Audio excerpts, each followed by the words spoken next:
அனைவருக்கும் வணக்கம். புருவ மத்தி எது என்று யாரிடம் கேட்டாலும் நாம் பொட்டு வைக்கும் இடத்தை கூறுவார்கள். சித்தர்களும் ஞானிகளும் புருவ மத்தி தரிசிக்க கருமவினையெல்லாம் தீர்ந்துவிடும், அதற்கு மேலானது ஒன்றுமில்லை என்று கூறுகிறார்கள். இனி பிறவா நிலை அஷ்டமா சித்தும் புருவ மத்தி தரிசிக்க கிடைக்கும்.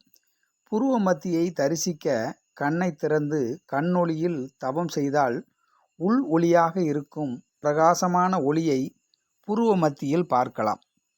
புருவ மத்தி எது என்பதை சித்தர்கள் பாடல்களில் விளக்கமாக கூறினாலும் பலருக்கும் குழப்பம் தீரவில்லை. புருவ மத்தி என்பது பொட்டு வைக்கும் இடமாகவும் கண்ணின் மத்தி என்றும் நினைத்து கொண்டு தவம் செய்பவர்களுக்கும் பலன் தருவதாகத்தான் இருக்கிறது.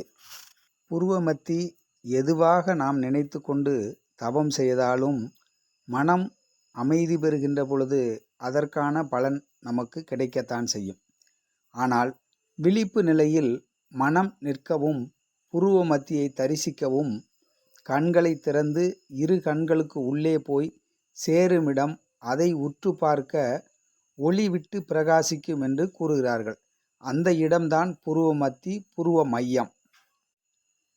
பலர் புருவ மத்தி என்றால் இரண்டு கண்களின் கண்மணி என்றும் பொட்டு வைக்கும் இடம் என்றும் கூறுகிறார்கள். ஆனால் சித்தர்கள் பாடலில் சிறிது சிந்தித்து பார்த்தால் புலப்படும். புருவம் என்றால் ஒளி என்று பொருள். புருவ மத்தி, புருவ மையம் என்றால் ஒளி தோன்றும் மைய பகுதி. இரண்டு கண்களின் நரம்பு மண்டலம் சேர்ந்து பிரிகின்ற இடத்தில் அண்ணாக்குக்கு மேலே மூக்கின் அடிப்பகுதி இந்த இடம் புருவ மத்தி. இதை சித்தர்கள் பல பாடல்கள் மூலமாக நமக்கு அறிந்து உணர்ந்துவதன் மூலமாக தெரிந்து கொள்ள முடியும். அகஸ்தியர் தனது பாடலில் ஆம் எனவே இடகலை அகாரம் சந்திரன், அருளான உகாரம் பிங்களை சூரியன், தாமெனவே ஓங்கார கம்ப நுனி உச்சி, சாதித்தார் சுழிமுனையில் மகாரம் நிற்கும், நாமெனவே நாதவிந்தால் சுழினை பாரு, நன்றாக ரவிமதியும் ஒன்றாய் கூடும், பாமெனவே அமுதம் கபாலத்தேரும், பருதி நிகர் செந்தீ ஒளி வீசும் தானே. கண்களில் கண்மணியை பற்றி இருக்கும் ஒளி உள் ஒளி அம்சம். கண்மணி உள் ஒளி வழியே உள்ளே புக வேண்டும். குரு மூலமாக உபதேச தீட்சை பெற்று கண் ஒளியை பற்றி உள்ளே போக வேண்டும் என்று கூறுகிறார். வலது கண் சூரியன், இடது கண் சந்திரன்.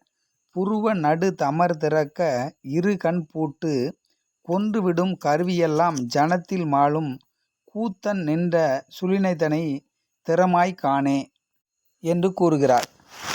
வாழைசாமி தனது ஞான கும்மி பாடலில் நந்தி இருந்தது வன்னி வட்டம், அதில் நாட்டம் புருவ தியான திட்டம், சந்திரனும் கதிர் சூரியனும் அந்த தளத்தில் நின்றான் நாண பெண்ணே என்று பாடுகிறார்.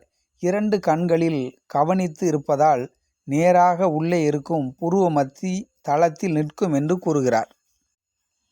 காகபுசுண்டர் தனது பாடலில் பாரடா புருவ மத்தி ஏதென்றாக்கால், பரபிரமம் ஆனதோர் அண்ட உச்சி, நேரடா முன் சொன்ன நரம்பு மத்தி, நிலைத்ததடா சுழுமுனை என்று நினைவாய் பாரு, வீரடா அண்ணாக்கில் நேரே மைந்தா, மேவடா மனந்தனையும் செலுத்தும் போது, காரடா சுழுமுனையிலே மனந்தான் பாய்ந்து, கலந்த ஐந்து பூதமும் ஒன்றாய் போவுமே என்று கூறுகிறார்.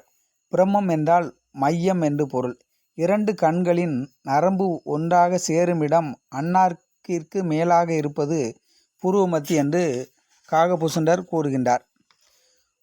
புருவ நடு தமர் திறக்க இரு கண் பூட்டு, கொன்றுவிடும் கருவியெல்லாம் ஜனத்தில் மாளும், கூத்தன் நின்ற சுழினைதனை திறமாய் காணே. புருவ நடு தமர் திறக்க இரு கண்களிலிருக்கும் பூட்டை திறந்து கருவிகளெல்லாம் செயல்பாடுகள் அழிந்து போகும், உயிர் நின்ற இடம் சுழிதனை திறமாய் பாரே என்று கூறுகிறார். காணப்பா இடைமணியே நாதமாகும், கருவான பின்மணியே விந்துவாகும், தோணப்பா அம்மணிகள் ரெண்டுக்குந்தான் துருவ இடை பிங்களையும் என்று பேராம். இடதுகண் நாதம், வலதுகண் விந்துவாகும். காலாங்கிநாதர் தனது பாடலில் பதியான பதியதுதான் புருவ மத்தி, பாலகனே ஆவியது ஒடுங்கும் வீடு, விதியான ஆவியது ஜொலிக்கும் வீடு. வேதாந்த ருத்திரன் பதியை பார்த்து கெதியான பதிவென்றறிந்து கொண்டு, கேள் மகனே, அப்பதியில் நாட்டமாக மதியான ரவிமதியின் செயலினாலே மார்க்கமுடன் இருந்து கொண்டு யோகம் பாரே என்று கூறுகிறார். உயிர் ஒடுங்குமிடம்தான் புருவமத்தி என்றும், 2 கண் ஒளி வழியாக நினைவாக யோகம் பாரு என்று கூறுகிறார்.